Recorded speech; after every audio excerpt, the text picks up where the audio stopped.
how to communicate with our patients, but not just how to communicate with them, but it's about how to effectively communicate with our patients and how to talk to them versus talking at them.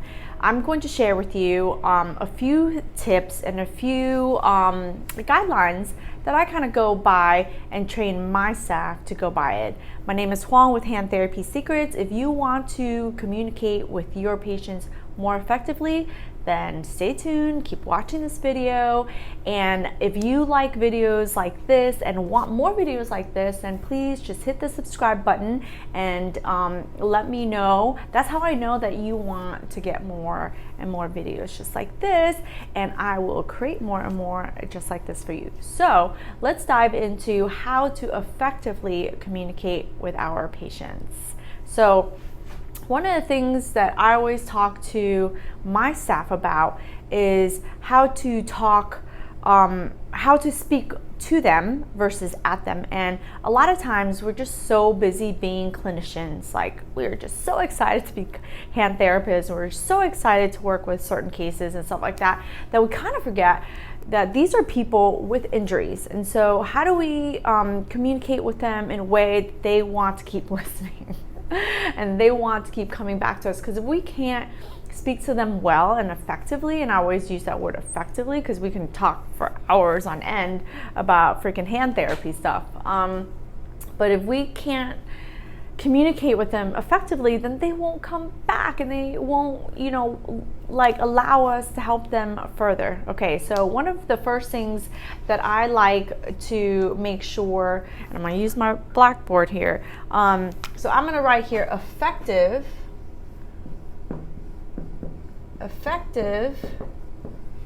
communication.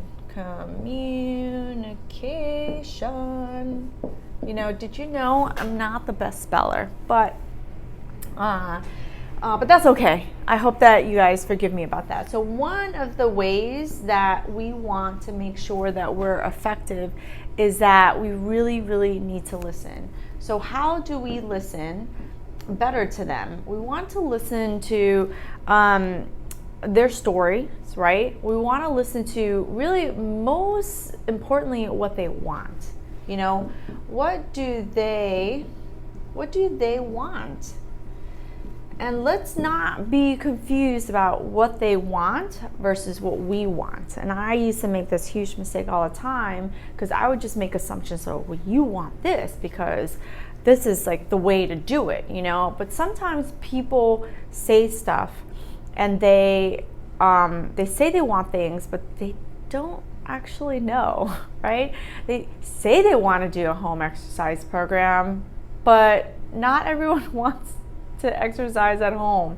Believe me, I've heard it. I hear it all the time. I want to do the home exercise program, and they want it, but it's not always possible to constantly do it. So just make sure that you listen to. It's not just at evaluation, right? It's throughout the sessions. Like I am someone who needed a therapy as well, and it's so easy for us as therapists to make assumptions about what they want or what they're able to do, and then we get really frustrated because we thought that that's what they wanted, but they didn't really want it. So just keep that in mind when you are working with your patients. Like really, really, truly listen to what they're saying. And if they're like, oh, I was actually talking to my team member about this other day. The patient's like, well, I want to do the home exercise program, and then every single time she comes in, it's like, well, I didn't really have time, I didn't really do this, and I didn't really do that. She's actually telling you something. Just listen to it. And she's saying that she would rather come in for us to help her because she doesn't feel comfortable doing it on her own. So the key thing with effective communication is actually listening and talking less. Second thing is to be really clear, right? To be really clear. And you want to be really clear about what they want, and you can also be clear about how you can help them do that. So one of the ways I teach my staff and my team to be clear is actually you can repeat what they say, right? So words really matter. If you can repeat back to them what they say, you can actually get in your mind and their mind really clear about what they want. So a lot of times people come to us and they're either in pain for whatever reason, or they've had surgery. And believe it or not, actually, at my clinic, we help a lot of people before they get into like a really huge pain cycle, but that's like a whole nother conversation. Let's say, for example, they're in pain and you want to tie it back to functionally what they're able to do and what they're not able to do and what they really want to do. So be clear with them, what they really want to be able to do. I had a distal radius fracture and she was just like, I really, like she's a fitness instructor, and so they need to be able to do push-ups, and every single time she came, I was very clear because I would repeat those goals to her. So you said you wanted to do X. You said you wanted to be able to eventually at some point in your life really get back to working out because you teach people and you want to be able to do push-ups. And so every step of the way, this is going to get us back to that. When she came in, she was super stiff. We weren't sure if it was possible to avoid a second surgery, but every step of the way, we're telling her, okay, this is what we're doing and how we're doing it so that we can get you back to working out, so we can get you back to, being able to do a push-up. And you can use those words, their words, also help motivate them, to actually get them what they want, right? So if you get really frustrated because people are not doing your home exercise program, then really go back to listening to what they really wanted, using words, and be really clear by repeating them. And then you as a clinician needs to be clear on what you're saying so that they know that it is true, right? And that leads us to the next thing, which is confidence. You have to say things in a confident manner, right? You have to say things in confident. So if you're saying stuff and you're kind of looking down and you're like, yeah, and using things like, well, maybe, we'll try, and your body language is like, oh, I don't really know, that's not really confidence that you know what you're doing. I mean, think about it. I'm sure you've gone somewhere and if they were trying to help you, but they weren't really saying it well, they weren't really clear, like confident about how they said it, then how much do you trust them? If you went to a doctor and they were like, I don't really know, gosh, I don't really know what's wrong. I mean, dude, do you want to keep going to that person? No. If you needed a therapist, I have treated plenty of therapists in my day, and I always go back to the fact that when I was a patient myself, what I was looking for, I wanted someone to be really clear. Oh no, just try this, I don't really know. You got to be really clear, and it's okay sometimes if you are not 100% sure, right? Because the body it's never black and white, but it's how you say it.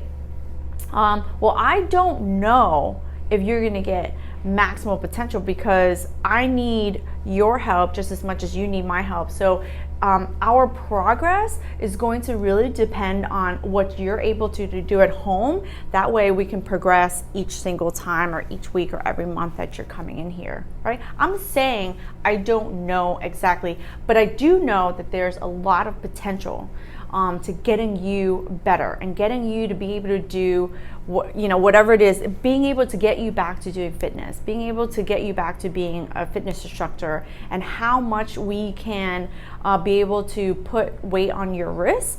I'm not exactly sure because that is a little bit further down the line, and it's all dependent on what we're able to do together and how much, how consistent you are in terms of coming into therapy and how consistent you are with doing what you need to do so that I can take you to the next step every single time that you come in.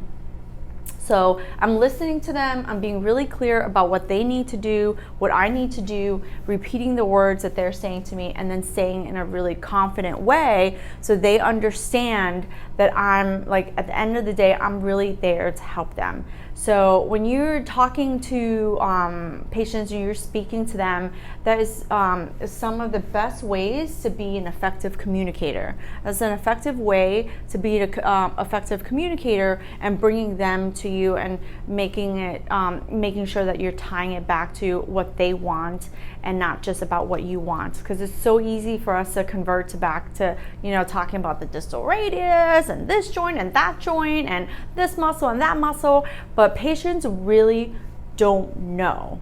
And I've worked with therapists, and they're human beings as well. And even though they do technically know, they still don't know it as it pertains to them. So keep that in mind. Don't make assumptions about people and what they know, what they don't know. And just because you said it once doesn't mean that you can't say it again. You can say it as many times as you need to, because sometimes we just want to hear it again and again, that everything's going to be okay, and that you know, you're there to help me and I'm there to help you. And it's okay to say that over and over again, because that reassures us, you know, that everything will be okay if we do what we need to do in therapy. So those are my 3 main tips on how to effectively communicate. And I would love to hear some of the ways that you communicate with your patients and how that works for you, so that you can be an effective communicator too. So if you like this video and want more videos like this, please hit the subscribe button, and I'll be making more and more videos. I think the next one I'm gonna make is how I effectively communicate to other healthcare professionals, like doctors and nurse case managers or adjusters or anyone like that. All right, so don't forget, hit the subscribe button for me. I'll talk to you guys soon.